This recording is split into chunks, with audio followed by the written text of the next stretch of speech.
Okay, Ron Fleming, Fine Print News. It is a honor and privilege to have you here on BCTV Tonight. Well, it's an honor and privilege for me to have you in my home tonight. As everyone or a lot of people out there know, that I've been publishing the Fine Print News since 1970, and it's been a labor of love, I'll put it that way, because we want to provide for the community, and by we, I mean my family, my brothers, Cleveland, Carl, and Stanley. They also are a part of this fine print operation. So what we try to do, including my wife and my children, we try to put a product out there that people can be proud of and would like to and look forward to seeing, and then more or less once they see that product, get something out of it, a positive attitude or a positive idea about our community. Tell us about your background in the media. Well, when you say background in the media, that takes me back. What happened was, I remember when I was in high school and I played football, and we'll go into that a little later, but I bought a wallet, and inside the wallet had a little press card that said, that had press written across the card. And not knowing I'd eventually have a newspaper, but I would carry that around with me and use it as a form of ID. And I kept that with me through college, and then when I actually graduated from college, and then signed a contract with the San Diego Chargers, and then was injured, and then came back to Buffalo to, I guess you could say, resume my family and my career here. All of a sudden, there I am with the Fine Print News. And in other words, I got together and got some information together, and I wanted to put a product out in the community, and up came the Fine Print News. Okay. So what was it that inspired you to establish the Fine Print newspaper? What happens is that looking at the daily newspapers, and they seem to always project the community in a negative light. In other words, we could determine who robbed what bank, who killed who, and etc. But very seldom would you see something projected in a positive light. Once in a while, they'd have an individual who had a promotion at a particular bank or something like that. But very seldom did you see something from the community that projected people in a positive light. So in the Fine Print News, and I have one here with me now, we generally have positive news. Every once in a while we'll run a police blotter, but the positive news aspect stays.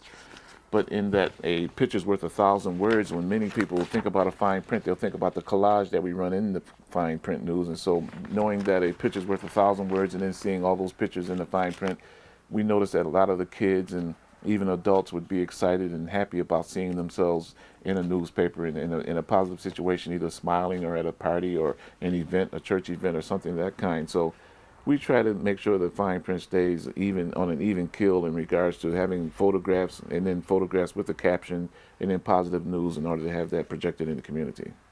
Ron, talk to us about the early years for the Fine Print News, and how was the community support with that? Well, the early years, and you're taking me back again, 70, 71, 72. At that point in time, we were a weekly newspaper. Our circulation was up to 75,000. It was a free publication then. We made our money through advertising, much like we do now. And then we went through a period of about from 1978 to 85, whereby we sold the newspaper for 25 cents.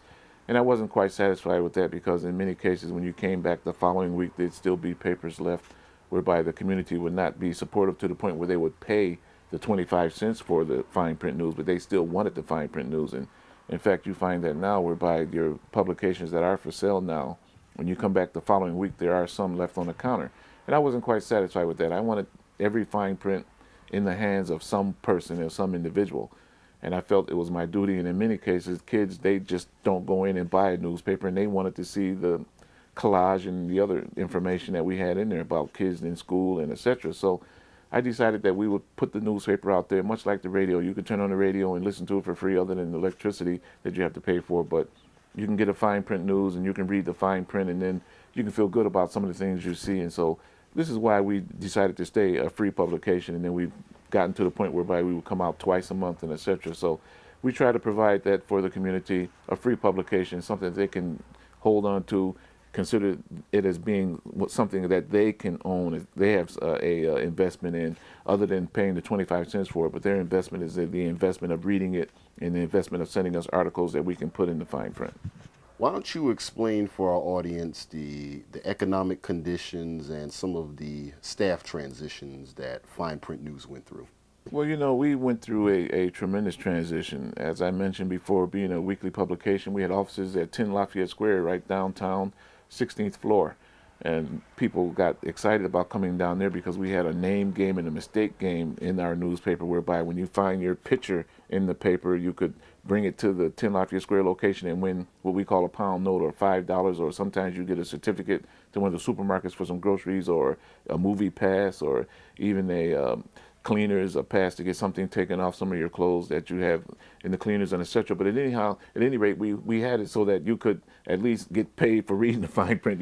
There'd be some give back to you. But what happened is that because of the economic situation, and you can think back to the 70s when they had model cities and etc. You had like 4 or 5 movie theaters downtown, supermarkets throughout each district, 4 and 5 different supermarkets in our community. The downtown stores were still in business. You know, the malls were a suburban concept, but at any rate, we still had our particular locations, Jefferson Avenue and other locations throughout our community, Broadway, William Street. They were viable business districts. But what happened was we went through, I guess you wouldn't call it's a mini depression, whereby in the inner city community, a lot of the businesses have left. In other words, where are the supermarkets? Where are the department stores? Where are the other entities, the car dealerships, and etc.? So that's important for a newspaper, because that's the lifeblood of a newspaper, whereby you can get advertising revenue from that. So by there not being that element in our community, then we don't have the advertising revenues that we once had. So our circulation went down, and the ability to at least provide as much of a service as we would want to provide is not there because of that. And so we've had to make the transition whereby the newspaper is not as thick as it formerly was, and we don't have the amount of individuals who can go throughout the community to get news and provide information for the community. So everything is on a scaled down basis, but we still feel we're providing some sort of a service for our community, and we feel proud to be sister or brother newspapers to the Buffalo Challenger and the Buffalo Criterion, who we feel somewhat supplements what we're not able to provide. But we think all 3 publications are able to provide an element of news and excitement to the community that they could feel proud of. Talk to us about what is it exactly that behind the scenes that goes into putting together an issue of the Fine Print News. Well, that's an important question, because, as I indicated before, having 15 employees, including sales individuals and layout people, and now you get to the point where it's myself and my wife and 1 or 2 of my kids help us in regards to layout. So, and with the advent of computers now, you can still do a lot of the typesetting and etc. In, like, for instance, we're here at 806 Fillmore, which is my home and my office, and we do most of the work here.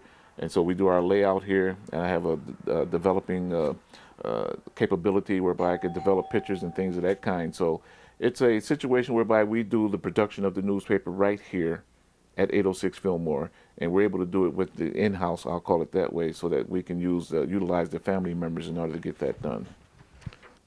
Out of all the years that you've been doing the Fine Print newspaper, are there any features or any particular stories that stick out in your mind right now? Well, what we like to do is we've had a number of people in there, celebrities, James Brown, O.J. Simpson, the Pointer Sisters, and what happened is that since we cover many of the sporting events, and so most of them would be a part of the publication, and then a lot of the concerts we would attend, and so we would have to have an opportunity to go backstage to interview and talk to them, and in fact be able to meet them at certain party situations outside of the venue of the arena, so to speak, as far as the Kleinhans Music Hall and etc. is concerned. So there are a lot of stories in regards to celebrities that we had an opportunity to be a part of, both formally and informally, and that I would do the photography for them, my own photography for the Fine Print News, and also just provide a party situation for them. And then we also have real life situations of neighbors, people who live next door to us, and then other members of our family that we try to provide a venue and a outlet for them also. So I guess you would say Fine Print has an all-around capability whereby we're able to provide what we need to provide for families, neighbors, and etc. So any one story standing out, I would say it's difficult to pinpoint that, but we've had a variety of so many things that I would say I could go and get a fine print from any number of issues from any month, and then we could find something in there that would be a highlight as far as I'm concerned. Okay. But let me point this out, and then I would say this right now. Now, I'm the father of 10 children, 7 daughters and 3 boys, and my last 8 kids were born at home. I had a hand in delivering 3 of my daughters, and when my kids are born, I put a picture in the paper just thanking God for allowing me to have that, or allowing us, my wife and my wife Carolyn of 31 Absolutely. years, of allowing us to have a healthy baby born at home without any complications. And so when you say point out something, I always like to put my kids in the fine print Hey, news and who then, better? brag about them. I have several daughters now with, they're carrying a 90 or better average, one and even a 95 average. And so we put them in for their graduation and being on the honors and on the honor roll and things of that kind. So those are the things that really stand out. And then when some kids who I don't know and they happen to go to school with my kids, and many of the parents say, okay, Ron, you can check on my child while you're there checking on yours, because I'm very staunch in the PTO and cooperating and participating with them. So it's important to me that even some kids who I may meet under that circumstance, and then checking on them and then putting their picture in the paper and saying that this is an honors kid, this is a kid that's doing the right thing. I feel good about that, because they say, oh, Mr. Fleming, or sir, because kids call me sir, thank you for putting my picture in the paper. So I feel good about that. I really feel good about those things. They warm my heart.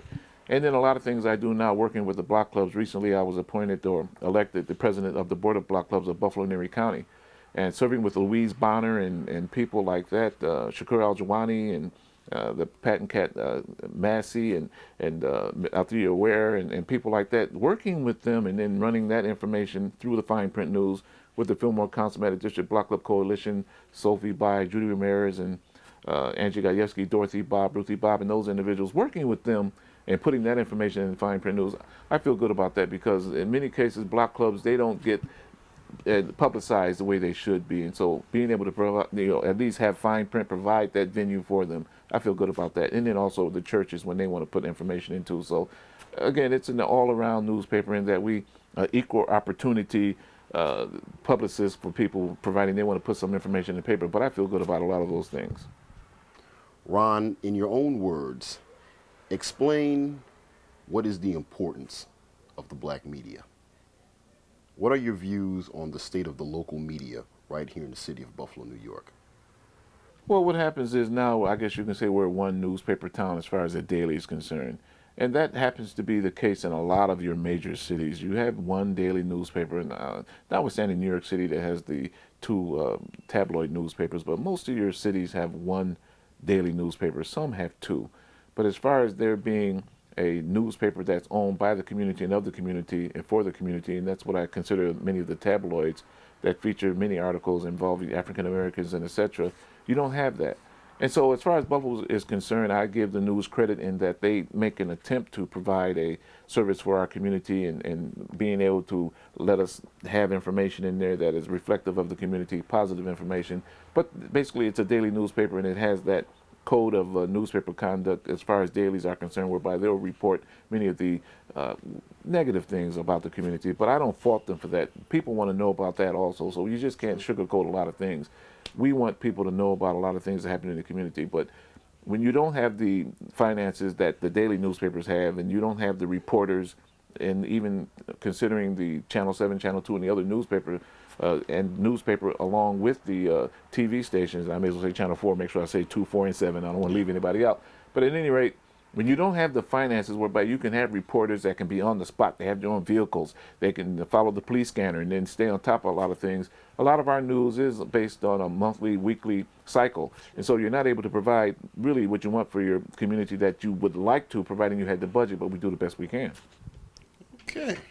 Besides publishing the fine print newspaper, why don't you talk to us about some of the other things you're doing out here in the community of Buffalo, New York? From 1977 to about 85, I was producer and host of the Building a Decent Future on Channel 7, which was a community-related program that came on Saturdays for about an hour. And then from about 85 to about, I would say from 88 to about 97, I was the producer and host of the Fleming Report on Waffle Radio, whereby we would provide a talk show format for the community, and I was, feel very good about that, and I can't wait to get back to that. I'll probably do that once I finish some of the ventures I'm doing now. But the fine print is all inclusive of a photo service, a video service, a consulting service, and along with other things I'm doing, the newspaper itself, and then it included the producing and hosting of the radio show. But basically those are the financial aspects of the fine print news. And then the volunteer work I do, again, is that president of the Board of Block Clubs of Buffalo and Erie County, president of the Fillmore Consummated District Block Club Coalition, vice president of the Broadway Area Business Association, and vice chairman of the Citizens Advisory Group to the Police Commissioner. And also I'm a sheriff's deputy on the Reserve Division of the Scientific Staff. And like my wife says, wait, look, Ron, enough's enough. But I feel there's a calling there for me. And then providing I'm able to do these things without spreading myself thin, and God has allowed me to basically, I feel, perform a lot of these opportunities and duties without spreading myself too thin and still be a father and a husband, a family man, and then a person in the community. I think that people need to do more in their community to try to bring about a quality of life situation whereby you can improve or help improve the quality of life of your fellow citizens. And this is the mindset that I have. And basically, a lot of those endeavors involve attending meetings and then volunteer time to do some work. And then sometimes I'm able to interwove a lot of the actions, because as far as the block club situation is concerned, the Fillmore Councilman District Block Club Coalition, and then the Board of Block Clubs, a lot of those things I can do collectively. And then the CAG, the Citizens Advisory Group to the Police Commissioner, with the Sheriff's Deputy thing, I can put some of those things together, because you learn a lot about the new law enforcement techniques. And when you put those things together, then you can make that presentation to the block clubs. And so they somewhat work together. And then the Business Association, being a businessman in this area for over 25 years or so, then I'm able to work that in. So it's not as convoluted as one may think once they look at the total resume, but because I'm able to interwove a lot of those actions and then make sure they come out in a positive light, so that I'm able to serve and not spread myself too thin, and then do the right job and do the right thing at the right time. So, but I feel good about being able to handle those responsibilities. Ron, tell the Buffalo community what they can do to continue to support the fine print newspaper and the other newspapers here in the city of Buffalo. Well, when you ask me a question, the first thing that comes to mind is that I'd like for the community to know that the volunteer service that I'm doing because I want to do it. I like the idea of helping people. I like the idea, and even now people will call me to handle certain situations that I say, well, I'm not getting paid for this, but I want to be able to help them. And there is someone who is paid to perform this particular service for people, but they don't for one reason or another. So I'll volunteer and I'll help out in that regard. A lot of the block club venues, a lot of block club things come under that. But what happens is that I'd like for people to remember that fine print news is out there. It's available. It's for them, and providing we could assist them. And when I say fine print news, I mean all of those things that I mentioned, because they're under that umbrella. We would like to provide for them a service whereby we could help improve the quality of their life, provide information for them that will help improve their life, or even in the idea of me being able to do things that can help me provide for my family to make sure that they are able to, I'm able to sustain my family's quality of life. I think that's important. And so as long as people remember Ron Fleming for being Ron Fleming, and then respect my family and myself, I feel good about that. In conclusion, what would be your advice to a young person wanting to break into the media? The important thing is just don't give up. I've had numerous opportunities to give up the ship. Bills need to be paid, ends, well, they don't meet all the time. So you have to make sacrifices. And I would like for people to understand that when you make those sacrifices, as long as you believe in God, this is the way I feel. And then I'll tell people the way I feel, the way I see it. You believe in God, you do the best you can, you try to do the right thing, you treat others the way you would like to be treated. And this is what I impart into the young people. I tell my kids this, and I tell other kids this, because when a child comes under my purview, I treat them as though they're one of my own. And I tell them all the same thing. You respect your elders, respect personal property. You try and take upon yourself responsibility, self-responsibility. You treat others the way you want to be treated. That's so important. And freedom, justice, and equality, all people. You treat all people as though they're your equal, which they are. That's how God made us. And so providing I can impart that into people and make sure they understand this is how Ron Fleming feels. This is how I go about life. You treat everyone the way you would like to be treated, even your enemies. And you'll come across some people who will have you so that you'll just want to just, I don't want to be too drastic in this regard, but they'll make you not be yourself, but you have to shake the dust off your feet, as my mother would always say, and just do the best you can. But that's what I try to impart into people. Just try to do the best you can, and then accept your lot for what it is. But faith without works is dead, so you have to continue to work hard. And I always tell people to impart into them that you have to work hard, whether you get paid or not. You work and do the best you can. Ron Fleming, it was a pleasure having you on BCTV Tonight. Thank you very much. I appreciate this. Thank you very much.